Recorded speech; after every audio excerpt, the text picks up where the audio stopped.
வணக்கம் நண்பர்களே. திமுகவுக்கு கிடைக்கிற 4 ஓட்டுல 1 ஓட்டு விசிக ஓட்டு அப்படின்னு திருமாவளவன் சொல்லியிருக்கிறாரு. அதுல ஒரு கணக்கு இருக்கு. என்ன கணக்கு? திமுகவுக்கு 1 கோடி ஓட்டு கிடைச்சதுன்னு வைங்க, அதுல 25 லட்சம் ஓட்டு விசிக மூலம் கிடைச்ச ஓட்டு அப்படின்னு திருமாவளவன் சொல்லிட்டாரு. எப்படி சொன்னாரு? மேடையில திரு ஸ்டாலின் உட்கார்ந்து இருக்கும் போது சொன்னாரு. கொஞ்சம் கெத்து வேணுங்க. ஏன் அப்படி சொன்னாரு? ஒரு வகையில 4 ஓட்டுல 1 ஓட்டு விசிக ஓட்டு அப்படின்னா அது எப்படி வர்ற ஓட்டு? விசிகாவுக்கு பல்வேறு தரப்பினரும் ஓட்டு போடுறாங்க. அதுல பெரும்பான்மையானவர்கள் பட்டியலின மக்கள். அப்படின்னா திமுகவுக்கு கிடைக்கின்ற பெரும்பாலான ஓட்டுகள் பட்டியலின ஓட்டுகள் தங்கள் மூலமா கிடைக்குது அப்படின்னு திருமாவளவன் சொல்லிட்டாரு. அப்படி சொல்றதன் மூலம் பட்டியலின மக்களின் கிட்டத்தட்ட தமிழ்நாட்டில் ஒட்டுமொத்த தலைவர் தான் தாங்கிற ஒரு உணர்வையும் கொடுத்துட்டாரு. அது மட்டுமல்ல, நிறைய கணக்கு இருக்கு இதுல. எப்படின்னா, கடந்த தேர்தல்ல 2 மக்களவை தொகுதிகள்ல விடுதலை சிறுத்தைகள் தனி சின்னத்தில் ஜெயிச்சாங்க. 2021ல 4 சட்டப்பேரவை தொகுதிகளை ஜெயிச்சாங்க. சாதாரண ஒரு ஒரு பயணம் இல்லைங்க அது. திருமாவளவன் தமிழகத்துடைய சிறந்த அரசியல்வாதி, நல்ல ஞானம் கொண்டவர், நல்ல ஆற்றல் கொண்டவர், அறிவார்ந்தவர், நிறைய கோபமும் கொண்டவர். அதை அளவா எப்படி கொடுக்கிறது அப்படிங்கிறதும் அவருக்கு நல்லா தெரியும். கட்சியை ரொம்ப கஷ்டப்பட்டு மேல கொண்டு வந்திருக்கிறார்.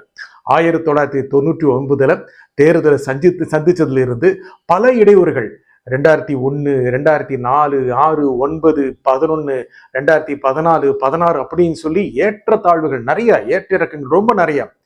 இந்த கட்சியை, விடுதலை சிறுத்தைகள் கட்சியை அல்லது திருமாவளவனை ரொம்ப பெருசா வளர்த்து விடக்கூடாது அப்படின்னு பெரிய கட்சிகள், திமுக அதிமுக போன்ற பெரிய கட்சிகள் நல்ல கணக்கு போட்டாங்க. ஏன்னா சதி பண்ணாங்கன்னு சொல்ல மாட்டேன், ஒரு அளவு எப்படி அளவா வச்சுக்கிறது, ஒரு வட்டத்துல சுருக்கிறது எப்படி அப்படி நல்லாவே பண்ணாங்க. அது எல்லாம் புரிஞ்சுக்கிட்டு நெளிவு சொலிவுகள்லாம் தெரிஞ்சுக்கிட்டு கட்சியை மேல கொண்டு வந்துட்டாரு. ஆனா இதுதான் அந்த கட்சியோட பலமா அப்படிங்கிறது இல்லை.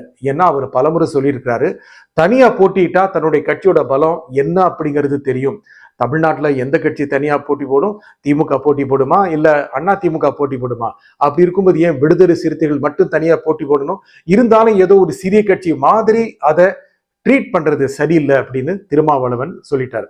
திருமாவளவன் ஒரு கணக்கோட தான் சொல்லியிருக்கிறார். எப்போ அதை சொன்னாரு? முக்கியமாக விஜயோடைய கட்சியுடைய அடுத்த மாநாடு எப்போ நடக்கும், எப்படி நடக்கும் அப்படிங்கிற திட்டமெல்லாம் வகுக்கப்பட்டிருந்தது இல்லையா, அந்த நாள்ல சொல்லியிருக்கிறாரு. அப்போ ஒரு கவனம் இருக்கு. விஜய் பக்கம் போயிடுவாரோ அப்படின்னு எப்பவுமே அவர் மேல ஒரு சந்தேகம் இருக்கு. போனால் என்ன அப்படின்னு நிறைய பேர் கேட்கிறாங்க. ஏன்னா கடந்த வருஷம் ஒரு முக்கியமான விஷயத்தை திருமாவளவன் முன் வச்சாரு. ஆட்சியில பங்கு வேணும், அதிகாரத்துல பங்கு வேணும். எல்லாருமே அதிர்ந்து போயிட்டாங்க, திமுகவே அதிர்ந்து போயிட்டாங்க. திருமாவளவன் பேசின பேச்சு மிகப்பெரிய ஒரு பேச்சா போச்சு, சர்ச்சையா போச்சு.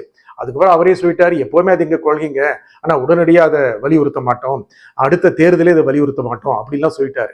இருந்தாலும் அவர் பேச ஆரம்பிச்ச பிறகுதான் மற்ற கட்சியை பேச ஆரம்பிச்சாங்க. இப்போ அமித்ஷாவே இப்பதான் இதை பேச ஆரம்பிச்சிருக்கிறாரு. அடுத்த வருஷம் அதிமுக ஆட்சி அமைக்கும் போது அந்த ஆட்சியில பாஜகவும் பங்கு வகிக்கும் அப்படின்னு அமித்ஷாவே இப்பதான் பேசுறாரு.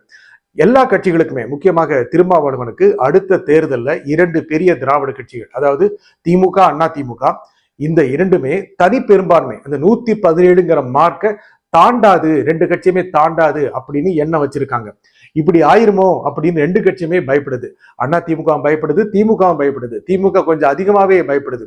அதனால கூட்டணி கட்சிகளை ஒன்னா வச்சிருக்கிறோம். அவங்களுக்கு அதிக இடங்களை கொடுத்துடக்கூடாது, அதிக இடங்களில் திமுக போட்டி போடணும், இப்படி எல்லாம் நினைக்கிறாங்க. விஜய் வளர்ந்துட்டாரு அப்படின்னா 2 கட்சிகளுமே ரொம்ப அதிர்ச்சியா இருக்கு. முக்கியமா திமுகவுக்கு விஜய் வளர்ந்துட்டாருன்னா என்ன ஆகும்?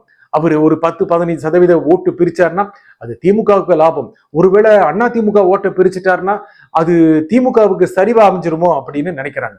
சரி, திமுக இருக்கின்ற விடுதலை சிறுத்தைகள், காங்கிரஸ், இடதுசாரிகள், முஸ்லிம் லீக் போன்ற கட்சிகள் அப்படியே விஜய் பக்கம் போனாங்க அப்படின்னா என்ன ஆகும்?